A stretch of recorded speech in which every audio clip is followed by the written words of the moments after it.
I'm not riding solo today. I've got my irrigation and garden expert next to me, who's Neil. So it's almost that time of the year where you spend a lot of time outdoors and in your garden, and you have to take care of your garden. And speaking about taking care of your garden, today Neil is going to take us through how to set up an irrigation system in your garden. Some people might be intimidated, but according to Neil, it's quite simple. Yeah, yeah. I think Mzi, it's quite important. Normally, people start off with spring. They want to get planting and get going or do a new garden bed. But it's the basic is step number one is make sure that your plants can get watered. So long term, you spend a lot of time, a lot of money on your plants, but then a poor irrigation system, you actually lose that investment. So it's good. Step one before planting is actually Make sure invest in a good irrigation system. invest in a good irrigation Yeah, system. Yeah. and I think it's very easy to set up yourself. People think it's a daunting task. It's not really the case. If you follow the basics or you know the basics, then it's easy to do it yourself. There's no need to call in a irrigation specialist because it's quite a doable thing by yourself. Yeah. So hopefully by the end of this show, everyone out there will be empowered to at least identify what they need before they start their irrigation system. And as Neil said, you invest in a good watering system so that all the plants, the investment that you put in your plants, they doesn't go to waste. Yes. Yeah. Okay. So looking at this garden, before we started shooting, Neil was just taking me through this beautiful garden, and you were saying you need to identify the zones that you get in your garden. What are zones? Yeah, I think you normally should plant your plants according to its water needs. Okay. And your vegetable garden doesn't necessarily need the same amount of water than what your succulent garden will need, or what your roses will need, or what your lawn will need. So by creating the different zones, then you can actually irrigate your plants according to their needs, and that's why you will have different stations or zones set out accordingly. Yeah. So in other words, it actually is a water saving method as well. You don't just apply the same amount of water to all the plants because some don't need that much water. Exactly. The thing is, water number one is expensive. Number two, it's a limited, it's a scarce commodity. So and you don't want to left with just paving it eventually because it's too expensive. So when you use water, use it effectively and wisely. Use it effectively and wisely. Yeah.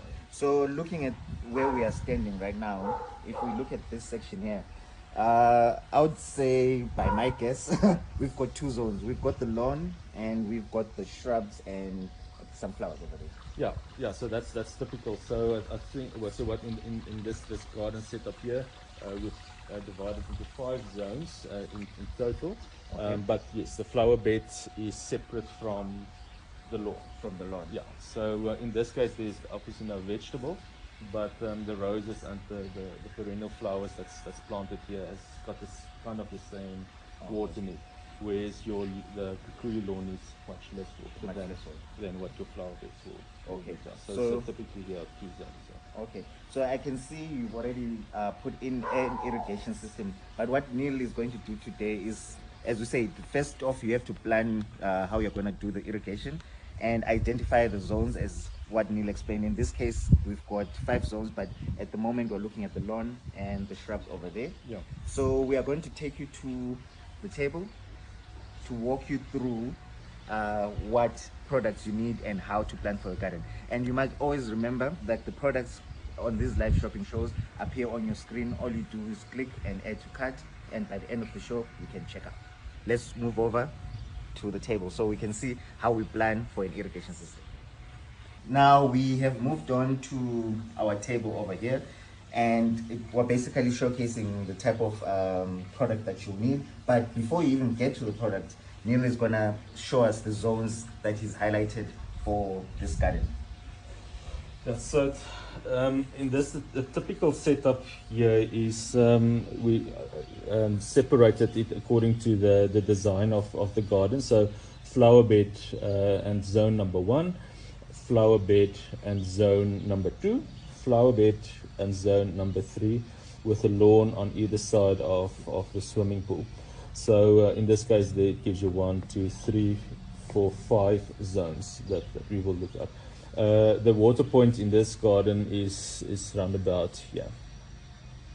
So what we do is, obviously water pressure will determine your amount of irrigation nozzles and things that you'll put in. So if your flower bed, what you don't want to do, so we've drawn in the little station, the little where the sprayers will be. So this distance is about 4 meters from there to this side. So what you need is the sprayer number 1 needs to spray all the way to that side. So you need to buy a nozzle that will spray 4 meters to that side, so that you do not get like a dry spot in the middle. This 4-meter nozzle will also spray 4 meters to the next nozzle. So there must be a 4-meter gap there. And then you will start spacing 4 meters out to get an equal spacing of your irrigation system. So is 4 meters the typical spacing, or it depends on the pressure of? No, so it depends on the municipal pressure does play. In your normal barn, the pressure is about 3 to 4 bars in municipal areas, and generally you can put about 4 to 5 sprayers on one line. On one line. Yeah. So that the more sprayers you put on, the less pressure you will have. Then your sprayer won't reach. If you do that, then you have to go for a nozzle that sprays a further distance to compensate for the drop in pressure. So in other words, what actually determines the number of nozzles or sprayers is how far they go. Yeah. Okay. So one goes, it sprays up to 4 meters, and then the next one takes over from there and sprays to the next. Yeah. Oh, okay, cool. So this one will now spray 4 meters from that to that point. So it will spray this area. That nozzle will spray that area. That nozzle will again also spray 4 meters this side, so it will cover it this way. That nozzle will spray 4 meters to there, from that to there. So you'll see that your coverage, that nozzle will spray 4 meters to here and to there, so it will cover there. So you can see that you don't have any dry spots. Yeah, so there's a good overlap of the things. So that is kind of the most technical that this whole thing is going to get, is really to measure out how far the nozzles go. Yeah. So your nozzles is actually very easy. You'd see that on the pack itself.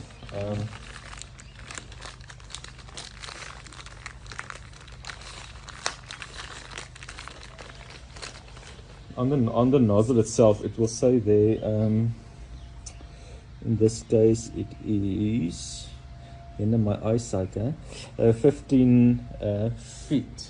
15 feet. Yeah, so you roughly divide it by 3. So this will be 5 meters. So it sprays 5 meters. Yeah.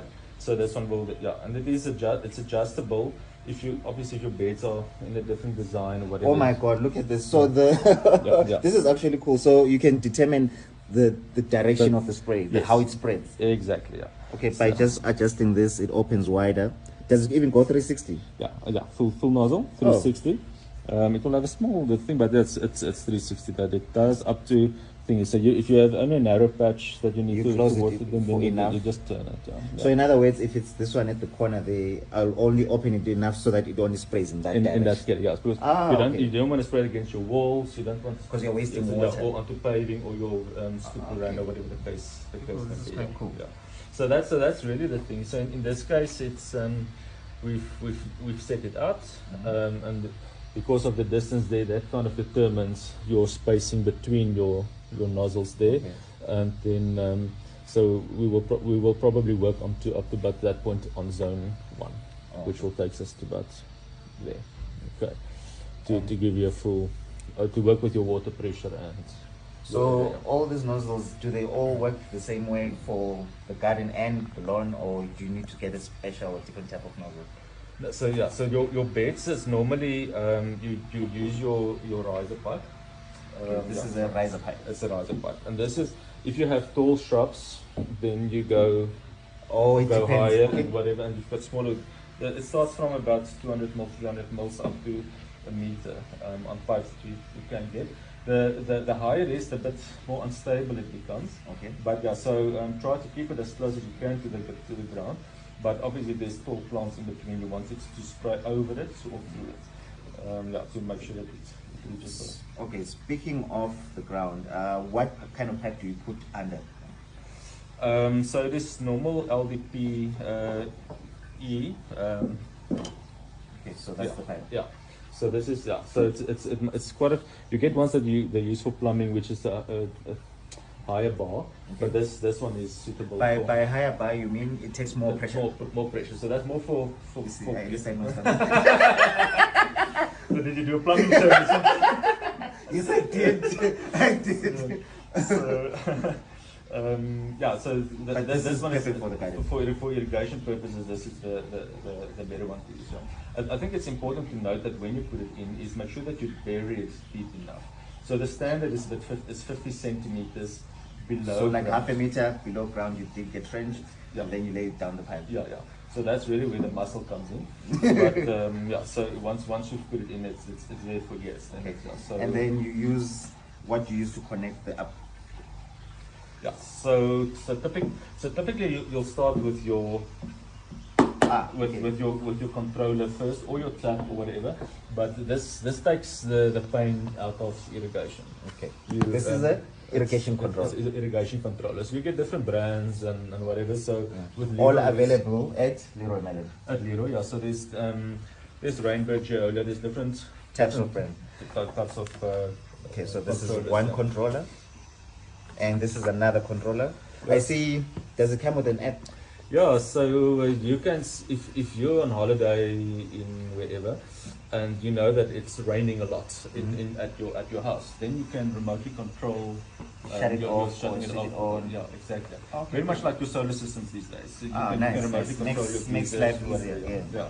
So the start is here. You've got your controller. Yeah, so we'll show you a fixed installation later on of where it starts. Okay. But that's step number one. It's the brain behind the system. Yeah. Okay. From when it goes to the solenoid valve, I'm going to open this. So this is the guy that does the job of opening and closing. So this automatically happens. So your wire It's connects wired, there. Yeah. yes. Yeah. So we'll show you later on the installation what it's like. So before we get there, so as when we've identified the zones, so that means these different zones like the flower bed and the lawn will get two separate pipes. Yes. Yeah. So those will be your stations. They call them stations. Yeah. The stations or zones or. So from here you have, okay, let's assume you only have those two zones. There'll be two pipes running from the controller to your zones. To the zones, yeah. Okay, yeah. cool. So then it goes into your pipe system. Okay. So this is they call this a full flow fitting.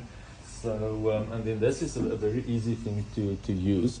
I think you've got more muscle, so push it in. Okay, I'll try my best. Okay, it's almost in. Let's see. Or not. Or not.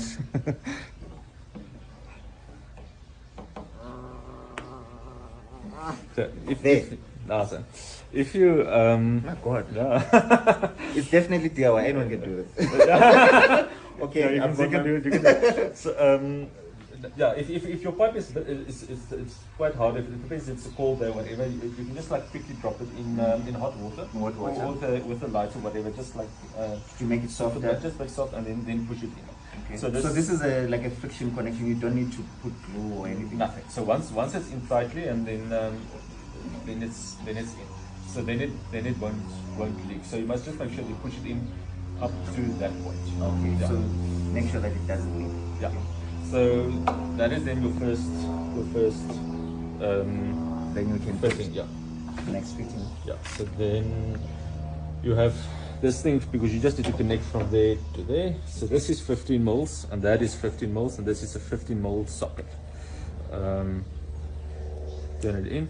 You can use those plumber's tape, whatever, but it's normally not necessary for your irrigation system. Yeah. But there isn't that much pressure. Yeah. No. So and then you just turn it on, and there your thing is standing. So that is It's yeah, basic. Basic, yeah. So obviously your trench will be open, and then this you'll put, or you put your thing out, connect it first, and then put it in the trench. In the trench. So now you've got, the water will flow through from your computer right through your pipe, and it will go up into this thing. And now you need to decide on where your thing is. So there's Should I open this one? You can open that. You can take this thing.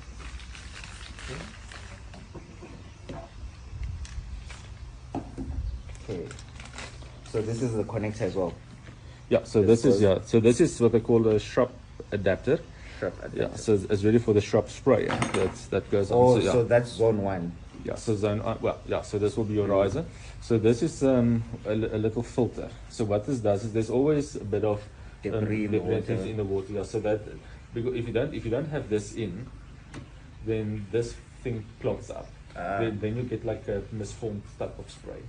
So then you'll have dry spots or whatever. So it's always good to put this in. It keeps the soil from clogging that up, and then you turn it on. And you're done. And then you're done. So your spray is in. And now you repeat this for as many times as Because you had already planned it out. So you know how many you're going to be placing. Yeah. Oh, okay, cool. So yeah, and then you can just, so what you do is you just plug it in on the end. To the next sprayer. Yeah, and then at the end of your thing, you just close your pipe off with the end cap. With the end cap. So yeah, so your water doesn't flow in, and that keeps the fresh. As we said, guys, the products appear on your screen. All you do is add to cart. But if you need more information, it's always good to visit the store as well. Speak to one of the sales consultants, and they'll advise you what you need and what you need to get. Yeah. Okay. Yeah. And then you close it off. Yeah. So this is not typical for a garden bed. For a garden bed. Garden bed. So in our case, zone 1, the garden bed. Yeah. And then if I wanted to do the lawn. Yeah, so your same setup. Yeah, the principle stays the same. Obviously, you just want to go for a sprayer that doesn't sit above your lawn, because that number one, it looks untidy. Number two, it's a tripping hazard. Hazard. And your thing is your lawnmower also will cut it off, so it's easy. You don't want people tripping and falling into the pool during your prime. Yeah, no. So this day, how much does it get exposed above the ground? No, so that's it below your surface, so your lawn surface will be there, and this thing will push through. So if it's there, then it will push through that above the thing. Oh, so it pushes through when there's with the water when pressure. There's water pressure coming in, and then it's sprayed. Yeah. So it will be exactly the same installation. So on the planning, exactly the same. You look at the thing. In this case, it is a 5 meter lawn. 5 meter lawn from there to there. And then, so you'll go for a 5 meter nozzle, so that it sprays from that corner 5 meters. That one must spray 5 meters going that way, and that one goes 5 meters this way. So again, you don't have any dead spots. Yeah. Okay. So all of it's covered. So in other words, same principle as this. You can turn it around to see how much you can open, so that it sprays the range that you want it to go. Yeah. And if you did a poor installation and your lawnmower does cut this off, these are standard. So you just go to come to Leroy Merlin and buy your space. Yeah, and you do it. Then it's the same thing. You adjust according to how much you want it to. So again, so this one again is 15 feet. 15 feet. Yeah. And when I'm looking at this one, it says, is it 12 feet? So that is 12 feet, so roughly 4 meters. 4 meters. Oh, okay. So you can actually plan accordingly. Yeah. By just reading what it says. Yes. Okay, cool. Yeah. So so then what you'll do is then that will be screwed onto. So we replace that with this. With it, and this is then typically underground. Yeah.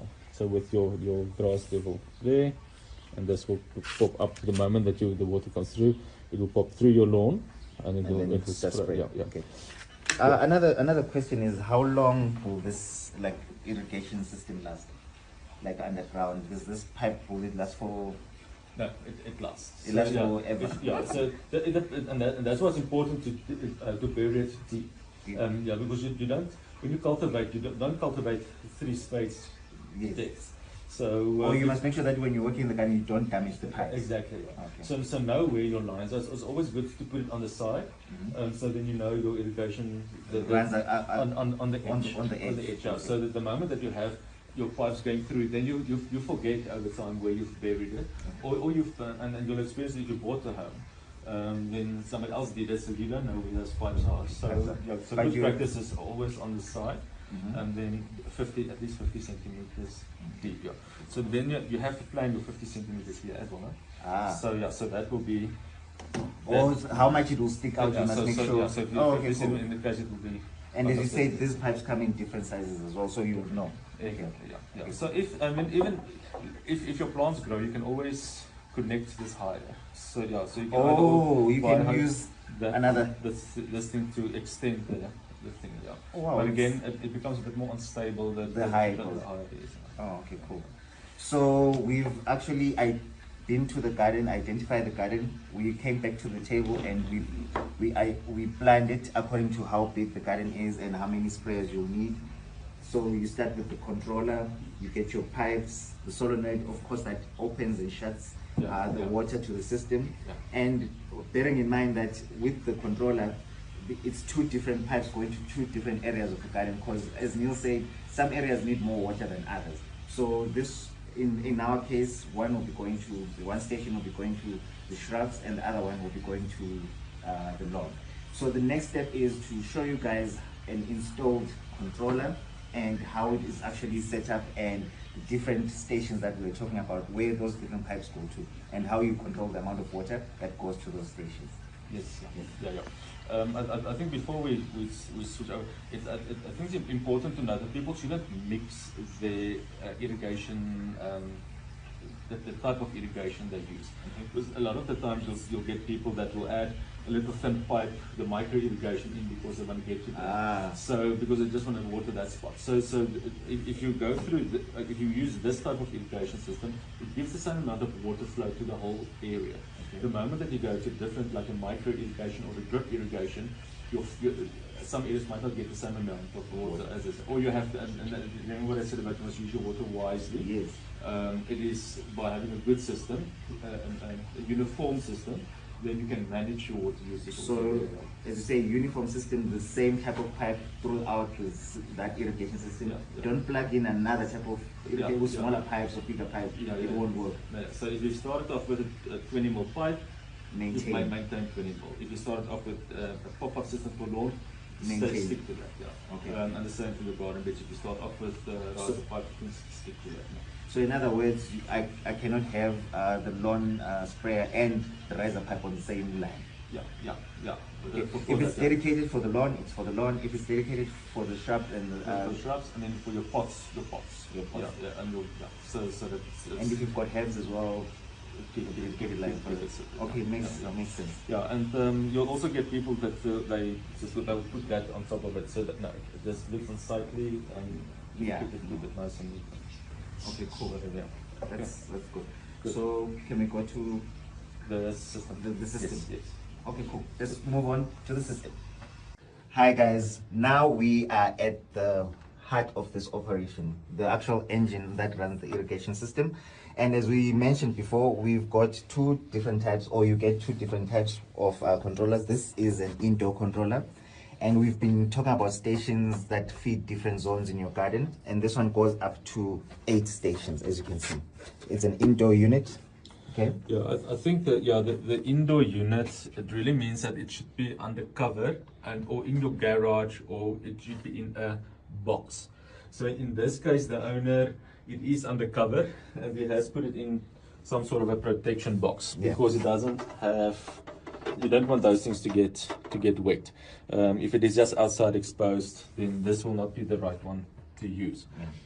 Or you have to make a makeshift plan. But the outside controllers are actually the better ones to use in that case, because it comes with the box that already protects it. So you can put this one outside. Yeah, so then this has got the protection box. It protects all your electronics and things on the inside. So this one, the one with the Wi-Fi option, is that what I failed to say earlier, you need to buy the Wi-Fi wand addition. Yeah. Okay. So it doesn't come standard with it, but it's got the capability of adding that. So if you want to make it a smart controller, you need to connect it to the Wi-Fi. Yeah. Cool. So again, yeah, so adult controller, if it's exposed, no cover. If it is under some sort of cover and a veranda or whatever the case may be, or in this case a little roof, then you can use your inside. And this controller goes up to 14 stations. So you can have 14 different zones in your garden, and this will cater for up to 14. And as I said, with this one, up to 8 stations. Yeah. Okay, so now this is the setup that we've got with the controller that goes undercover, as you can see here.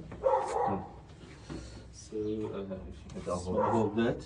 Yeah, I think so. So this is it seems like this thing has been here for years, but it's working fine. So your controller has got all the settings there. So you, if you keep it on the run function, then you know it's automatic. You can set up the date and the time that it currently is, and from then it will keep it. Obviously, there is a little battery that will, for load shedding, whatever, will protect it. Yeah, so that you might have to replace. But once your time setups and things are done, then it's stable. Then you can set up your start times there, so it will give you what time in the morning or in the afternoon you will do. So you're actually in control of the whole system, basically. Yes, yeah. It's quite important on when you irrigate. So what's the best time? The best time to irrigate is early mornings. So and that's before the sun rises, because then there's less evaporation. Your pressure in your house is quite high. It goes on, and by the time you wake up, your garden is done. So you know those babies are taken care of. Then you can start with the rest. If you water late or during the mid of the day, it's hot, a lot of evaporation, so that's not a wise time to do it. Yeah. And there's also your water restrictions normally prevent you from watering from there in the middle of the day. As you said, save water. Water conservation is really important. Yes, yeah. And then late afternoons, if you do that, it's not a train smash, but in some you do get diseases that is on your roses or whatever. So it's better early morning before sunrise. Let it go do its thing, and then you know it's done. So yeah, so you set up your start time for whatever will work for your requirements. Then the run time is how long do you want the water to run. So in the winter you will bring your run times down 5 to 10 minutes per zone. In summer you might increase it to 15 minutes or 20 minutes. So depending on your needs and which area you are watering. So you can set the run time also by the zone. And then your watering days. So you don't water your garden every day. So it's really again, maybe your herbs you might need to do that. So you'll do that zone separate, but the rest twice a week is more than sufficient for 15 to 20 minutes at a time, generally speaking. So planning is really important to know what you have in your garden and how much irrigation you're going to need. Yes, yeah. So that is if you see that, listen, it is extremely hot. Now irrigation system didn't go on because of load shedding, blah blah blah. Then there is options for you to manually do it. You can manually do one station, or you can do all the stations running, and then as if it is automatic. So and that's just like the turn off the thingy. But or if it's in very rainy periods, then you just switch the thing on to off. Obviously, if you've got the Wi-Fi option, you can automatically switch it off. Yeah. So then and that you normally do when there's weeks off. So these are the solenoids that switch. As you can see, how many stations do we have here? So there is 7. So it's 1, 2, 3, 4, 5, 6, 7. So this is an 8-station controller. Yes. So obviously I have to invest in a bigger controller for 7 stations. So that is the stations. This we call a manifold. Very technical, but what it does, it just puts the water into different things. Yeah. So you'll see in the installation here, it's also numbered the station 1 to 7, and then one of those lines run to one of these things. And what happens is, if you, let's say we want to switch one zone on, manual all stations, you go to run, and then that zone opens up. So if we go back to the garden, we'll actually see water running in those stations. Yeah, yeah. So yeah, so from there on, so this wire, this comes standard with your solenoid valve. This thing here, you'll see the wire comes in. All that you do is you take it from there, connect it to your computer. So it's always good to try and keep your system close to this thing. Otherwise, you have wires also that needs Running to be together. So everywhere. try to get everything together in one space, and rather let the pipes do the running. Yeah. Yeah. So from there on, it goes right into the pipe, into the system below ground. Okay, cool. So can we go check in the garden to see how it actually works on the lawn and the bed? Yeah, Can we switch it on for those two zones? So let's switch it on for zone 1. Okay. So zone 1 is on. So let's go and check in the garden. Cool. Now this is where you actually see the magic of the irrigation system. So as you can see from according to the planning, that's zone 1, and where we're standing right now is zone 4, the lawn. Neil switched on zone 1 and the action is happening over there. Yeah, so you'll see here again the nozzle, which is I don't know, this one is probably 4 meters, but it's spray all the way to the wall on that side. Although there are other plants in between, it still kind of sprays through it. So instead of me having a tall pipe on this side, we have it's much lower, so it sprays through that side, and then it will also reach the nozzle that is on that side in the herb garden that you see. So it will give you the full spray there, and then from here on, it will take you all the way 4 meters to that side. To that side. Yeah. And typically here, you will just every now and again just adjust it and check if it is actually spraying where it needs to spray, and if you do need to adjust it, Also, you just adjust it. Yeah, so now you see it only sprays in that direction. It's actually cool to see all those different elements, the products that you showcased at the table. Yeah. And to see how it actually works, all those different components. Yeah. So you can see here, I mean, the sun has this has been quite faded there, and it sprays perfectly. So it might look like an old system or a big investment at the time of doing it, but it actually lasts for... This is a 14-year-old installation. 14 years? Yes. Okay, cool. So it's not as difficult as it seems. And then this one will run for 10 minutes. 10 minutes, yeah. Which is all set up at the controller. Yeah. Okay. Okay, cool. Neil, this was actually quite wonderful. And as Neil said, it's easy to set up an irrigation system, and with us trying to conserve water and save water, an irrigation system is the best way to go. Yeah. Then you want to do the lawn one? Yeah. Okay. Let's see how the lawn works. Okay. Now we're getting sprayed by the lawn sprays. Look at this. This is so they pop up from underground. Yeah, so they pop up, so you can see here it's not. And I'm getting sprayed. Yeah, so this is obviously if a nozzle is dirty, you'll have that. But it is you adjust it. You can put on that you see. So this I have to. You see what's happening in this screen. So now let's put the tip up. It sprays right onto that side. You don't want to spray onto the veranda, and you don't want it to spray onto the paving here. Okay, so so you make sure that it gets the lawn, you don't waste water on the pavement. Yeah. So typically what happens here is, normally when you have inquisitive kids, they play with these things. So you just adjust it somewhere there. So it stays off the pavement. Yeah. Okay. So that you only spray there. And as you say, the grass doesn't need as much water as the shrubs. No. So your lawn will have, in this case, 10 minutes, with the beds will be 15 to 20 minutes. Okay. And in winter much less. Okay. So you switch it off to maximum once a week. Yeah. Okay. Cool. Wow.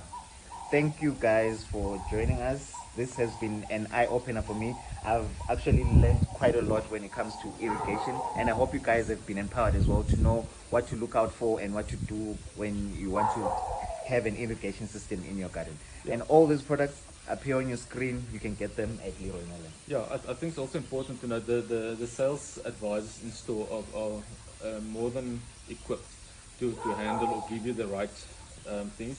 If you draw up the plan, you take it to the stores, the guy will be able to give you exactly What you need to buy. need. Yeah. Okay. So You'll get all the accessories that you need. yeah, so that will be in the irrigation departments in the garden in the garden section. section. Yeah. Okay, cool. Thank you guys for joining us, and I hope you enjoyed the show. As always, make sure that you comment, you let us know what you think of the show or what else you'd like us to showcase on live shopping. Thank you.